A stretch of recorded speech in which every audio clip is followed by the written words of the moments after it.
Over the last several years, and especially after the adoption of the Patriot Act in 2001, well, many people have come to the conclusion that the current situation right here in America, it resembles that of a police state more and more.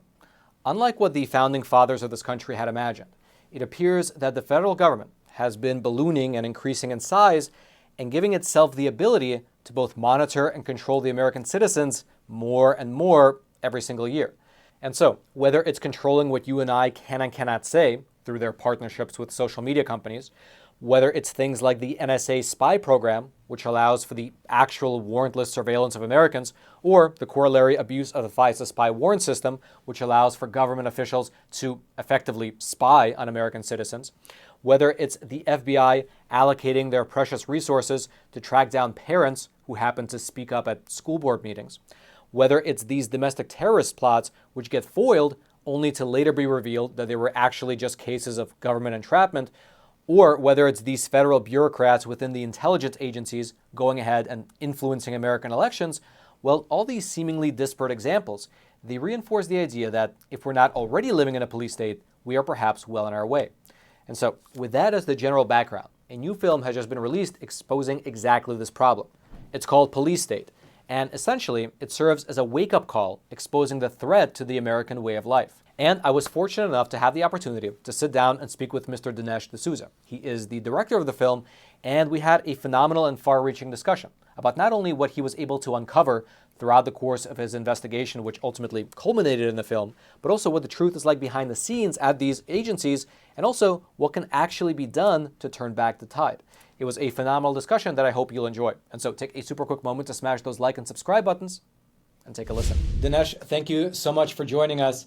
Maybe to start with, for the audience members who haven't seen the film yet, can you please define what a police state is and tell us whether, in your opinion, we're already living in one?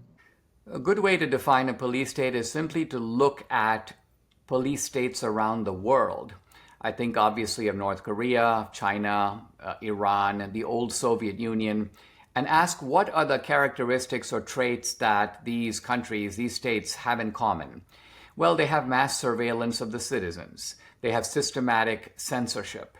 They have political indoctrination in the schools and in the media, a lot of propaganda. They are one-party states. They sometimes allow elections, but they never allow effective opposition. If an effective opposition leader comes up, they try to block him, to arrest him, in some cases to exile him. Police states also tend to undermine religious liberty, to go after the church, and they also have political prisoners. So that's a pretty good working definition. Now, apply those characteristics to America, and you will see that to one degree or another, all those traits are now present in the United States. So I'm not saying that we are a full-fledged police state, but we certainly are on our way to becoming a police state. Dinesh, let me ask you this. You know, when myself and a lot of other people think about the federal bureaucracy, we oftentimes think that, well, the federal bureaucrats are overwhelmingly left-wing. I mean, you can see from the, the political donations that something like 95% of political donations from the federal employees typically go to left-wing or progressive candidates, right? But then on the flip side, when we think of law enforcement, whether it's at the local level or even at the federal level, we oftentimes think of those individuals as more conservative-leaning. And so is that something that you uncovered throughout the course of your investigation for making the film? Are they more conservative-leaning? Like, is that correct? And if so, is there any pushback against what's happening from the rank and file? Well, the typical law enforcement guy is not a leftist, is certainly not the same type of guy as, say, a staffer on a Democratic committee on Capitol Hill, or even somebody working in the Biden administration as a political appointee. By and large, people in law enforcement are very similar to people in the military.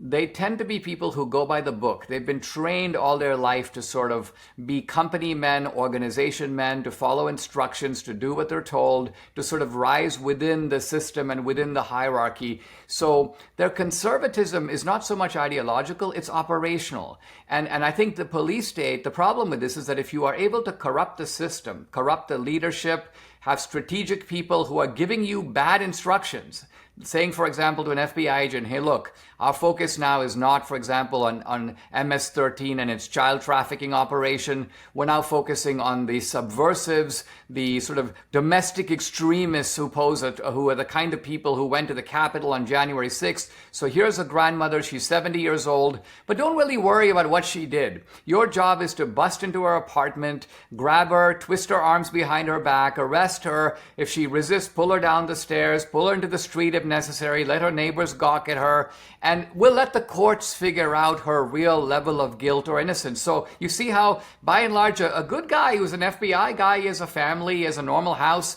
can somehow be recruited to do something that is so barbaric.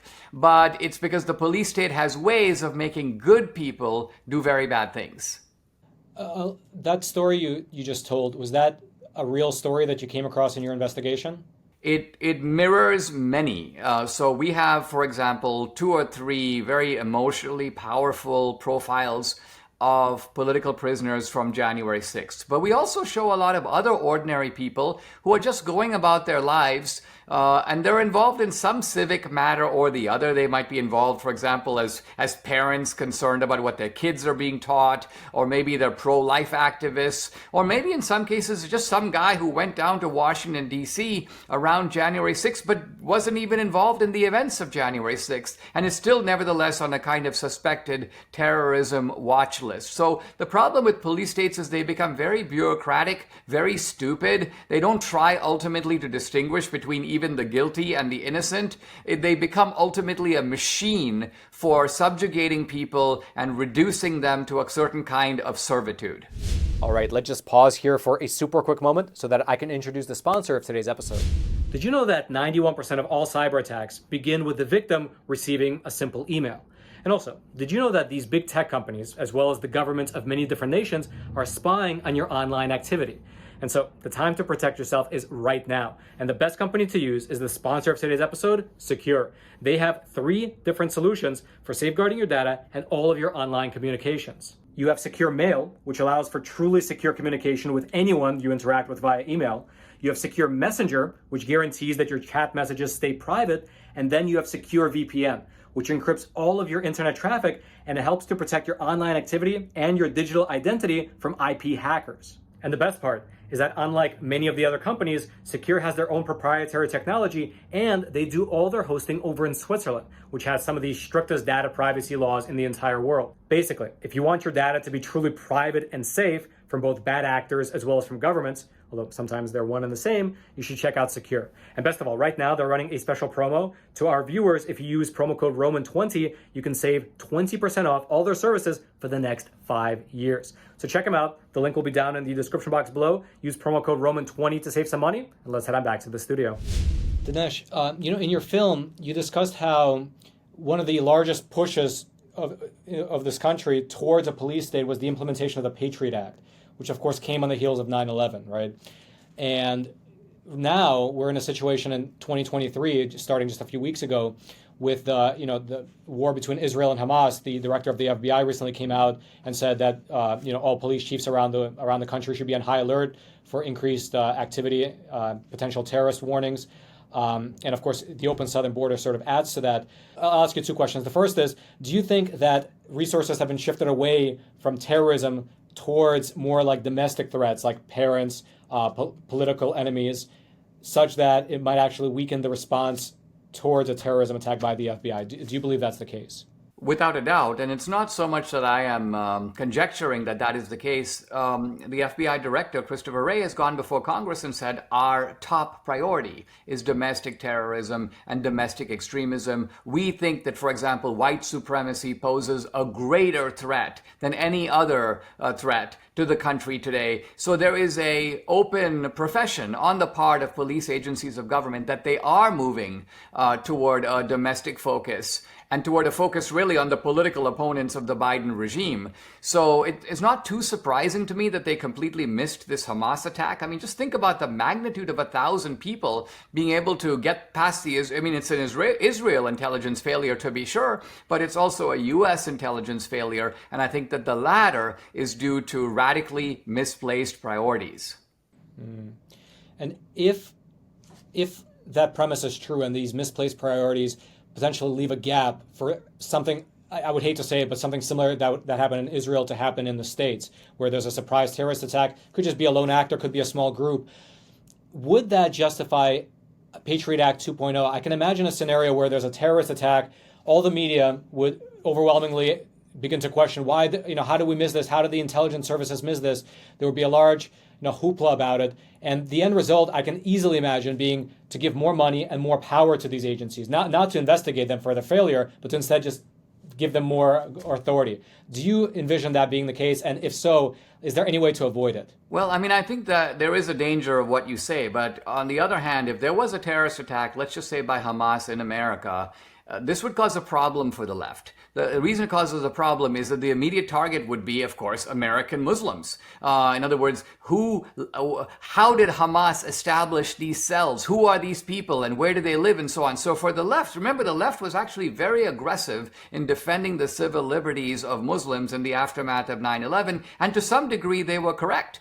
But those same organizations that funded lawyers and erected a massive apparatus to defend Muslims in the aftermath of 9/11 have gone totally silent when the target is conservatives and patriots and, of course, the defendants of January 6th. So I foresee the left trying much more to fan the flames of fear in other ways. So, for example, climate change is very good for them. So, because it is events of fear that cause people to want to say, all right, I'm willing to give up this liberty. If we think about the events that have caused the greatest subtraction of liberties in this country, 9/11 was one of them. Fast forward to COVID, that was another. January 6th was a third. So the left has opportunistically realized that fear is a great weapon to get people to say, all right, I'm willing to exchange a good part of my freedom in exchange for the security and safety that you're promising me. Let me ask you this. In the film, you were, during the one part, you were discussing the Hunter Biden laptop story and how it was suppressed by the intelligence services. And this is something you said in the film. This is a quote. The police agencies of the government, acting on behalf of the Bidens, moved to suppress public discourse of the contents of the Hunter Biden laptop. So here you said acting on behalf of the Bidens. In your investigation, how do you figure that? Is it the case that you believe that they're acting on behalf, as in like Joe Biden or Obama or someone else tells, this is the objective, this is what I want you to do?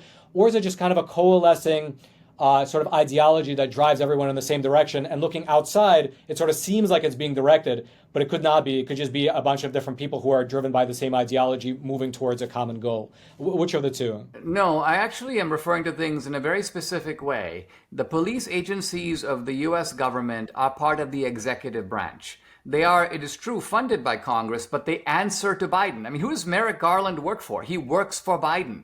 He is Biden's, in a sense, chief lawyer. I remember in the Obama years, he referred to Eric Holder, who was Merrick Garland's equivalent, as his wingman. This is his wingman, like a kind of an analogy from being a pilot. And so I think that these police agencies recognize that they are answerable to Biden, so they are working on behalf of him in that sense. But they're also working on behalf of him in a different sense. And that is that the police state, any tyrannical regime is always going to say, who are my friends who are helping to build the police state? And then who are my enemies who are threatening the police state? So I think from the point of view of these police agencies of government, not just the FBI, but the Department of Homeland Security and also the CIA, they basically say the Democrats and the left are helping us construct a police state. They are our friends. They are, in fact, protecting our crimes, so we need to protect their crimes. And by contrast, Trump, the conservatives, this is a problem. If Trump comes back in, who knows what he's going to do? Who knows who he's going to fire? How he's going to dismantle and reorganize the FBI, for example. So he poses a mortal danger, if you will, to the police state. And so the police state relentlessly goes after him. Sometimes when we say, oh, there's a double standard, the police state is treating Trump differently than Biden. Well, that's only if you assume that the police state is somehow impartial and aspires to hold itself to a single standard of law abidingness. But if the police state is looking at it differently, who are my friends, who are my enemies, then the police state's actions are completely consistent. And so when you say the police state's actions are completely consistent, I guess I imagine talking about sort of the upper echelon of the decision makers, not necessarily the rank and file, but the people like Merrick Garland, right, who are at the top making the decisions. So let me ask you, along that line, are you familiar with Project 2025? I've heard of it. It's a project such that if a conservative president were to take power in 2025, he would have a database to pull from to replace some of the people in government to be more conservatively ideologically aligned. Do you think that's an actual solution to replace the people at the top, or would that just be a band-aid, because then when the administrations change towards the left, it would still be the same problem? What would be the actual solution? Would it be stripping power from these agencies? You need this is a battle on many fronts. So, for example, when you take censorship, this is something for the Supreme Court to handle. And happily, the case of Missouri versus Biden is making its way to the court. The court has already granted cert. They'll be hearing the case. They'll be issuing a ruling in the spring. These things move more slowly than I would like, because I know millions of people have been censored over the past few years. Millions of people are being censored now. The court is allowing millions of people to continue to be censored until they make their decision in the spring. But nevertheless, they have a chance, the Supreme Court does, to administer a massive drop kick to the police state. Now, there are other things that you can do if you win the presidency. You can revamp agencies of government. You can do, if you have the House and the Senate, there are things you can do legislatively. Even if you don't have those things, but you have Republican governors and secretaries of state and attorneys general, there are things that can be done at the state level. There are things that we as individuals can do. So this is a case where there's not a single solution, but the police state needs to be resisted on all fronts, and that's the way to roll it back. About a month ago, my team and I were doing a special segment on what took place over in Michigan with the entrapment. Of course, you're aware of it with Gresham Whitmer and that case. And we reached out to an individual. He's a reporter named Trevor Aronson. He wrote a book called The Terror Factory: Inside the FBI's Manufactured War on Terrorism. Now, we thought that we would reach out to him and get his expert opinion on what happened in Michigan, but he sent us back an email, and it really surprised my team and I. I want to read this email to you and get your take, because it sort of fits into the motif of the film. He wrote this to us, quote, "Conservative media have done a very good job of amplifying the Michigan case to make it appear as if the FBI is disproportionately targeting conservatives, when in fact, stings like the one in Michigan are exceedingly rare compared to the hundreds of stings that have targeted people of color and left-wing activists over the past 2 decades. He says, I can count on one hand the number of terrorism stings that target the right-wing white men in America. By contrast, more than 350 defendants, mostly people of color, have been caught up in international terrorism stings." What would your response be to criticism like that? Well, look, Trevor Aronson has done some really good work in showing real abuses of power by the police agencies of government after 9/11 vis-a-vis Muslims. And I think what happened is that the FBI and all these agencies got a big trove of cash from the government to go after terrorism. And then after 9/11, they might have expected there to be a lot of other incidents, but there weren't. And it may be because U.S. bombings abroad and so on had immobilized those groups, and they weren't able to carry out that kind of attack. But the bureaucratic agencies of government were like, okay, well, our funding is going to dry up. So we need to manufacture some terrorism. And so that now they started their entrapment campaign, and they've become really good at it. And Trevor Aronson has actually documented it pretty well. So I agree with him. Going all the way in the years after 9/11, the FBI and these other agencies became really sneaky about going to, I'm just talking generally here, but they'd find some students who are radical and denounce America. And then the FBI informant goes, well, hey, have you guys thought about joining ISIS? No, not really, man. Well, you're saying all these things. You want to be a soldier for Islam and so on. Why don't you join ISIS? Well, I don't know how I would join ISIS. Well, guess what? There's a training camp that's going on in Pakistan. Have you ever thought of going? Would you like to go? Well, I don't have any money. Well, how about if we give you some money? Well, I don't have a passport. Well, how about if we get you a passport? So you see what's going on here? The FBI is luring someone who might be radical, but into doing something that they would not otherwise do. And then right before they're set to do it, bust them. Oh, we are amazing. We just busted a dangerous terrorist. So Trevor Aronson has done a good job exposing this. Now, interestingly, when the target becomes conservatives, patriots, Christians, Republicans, Trevor Aronson has kind of gone silent. And so this guy is not, as it turns out, a consistent defender of civil liberties. If he were, he'd be defending them across the board. But he is ultimately concerned about the civil liberties of the left. Let's remember the left was a big defender of free speech in the 60s. Why? Because they were the ones who were being targeted. But the moment that they got power in the universities, they were happy to turn around and suppress the free speech of conservatives. So it turns out that these leftists are not committed to civil liberties per se. They only mean civil liberties for them. Notice that when Elon Musk banned a couple of leftists on X, then called Twitter, for one day, they were screaming, "What about our free speech?" quoting John Stuart Mill. So they value free speech, but they value free speech for themselves, and yet they're happy to trample on the free speech of other people. So you mentioned the January 6th cases. We ran a story recently, just earlier this week, about Jake Lang. He's been in semi-solitary confinement, but jailed for the last 1,000 days, basically since 2021. So shortly after January 6th, he was jailed in upstate New York. They took him over to Virginia. He's been there ever since. In your investigation, did you uncover how or why this is happening? Because the more I look into it, the more it just seems like these judges are putting these individuals into indefinite confinement pending trial. But there's no real reason other than, hey, they're a flight risk or they're a danger to the community, even though that does not, on the surface at least, seem to be the case. Do you have any insight into that? Yeah, it all comes down to the validity of the original narrative.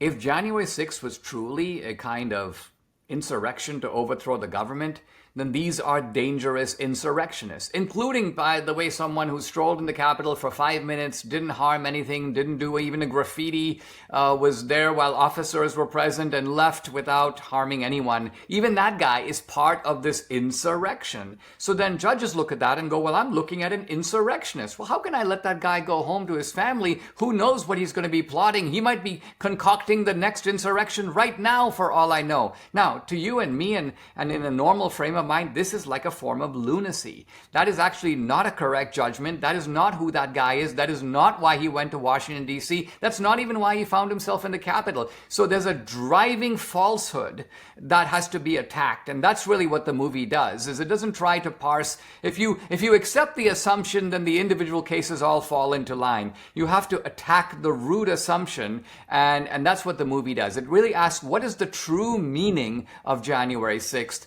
And it explores the police state in many dimensions that go way beyond the current debate. Dinesh, can you leave the audience with a bit of hope? Leave them with a bit of hope for the future. What are some positives on the horizon? What can be done? Well, the hope is that the awareness of an emerging police state will bring out a certain aspect in the American character that has long been in the American character, and that is that we will not put up with tyranny. We are not those kinds of people. We want to be left alone. We want to live our own lives. You know, I remember watching many years ago on the Nature Channel the idea that although the predator is fast, the antelope is actually faster. But the antelope needs to know that there's a predator in the trees. And if the antelope knows that, the antelope is going to take off and the antelope is going to be able to save itself. It's only when the antelope is lulled into a false sense of security. Oh, I hear a movement in the trees, but you know, Dinesh, it's the wind. Or, yeah, there may be a predator, but it's going to land on somebody else's back, not mine. This is the mentality that the police state loves. They love to get you because you're gullible. And so my movie is sort of an antidote to this kind of gullibility. Well, Dinesh, thank you so much. For anyone watching, we'll throw a link to the movie. It'll be down there in the description box below. Otherwise, Dinesh, thank you so much for joining us. My pleasure.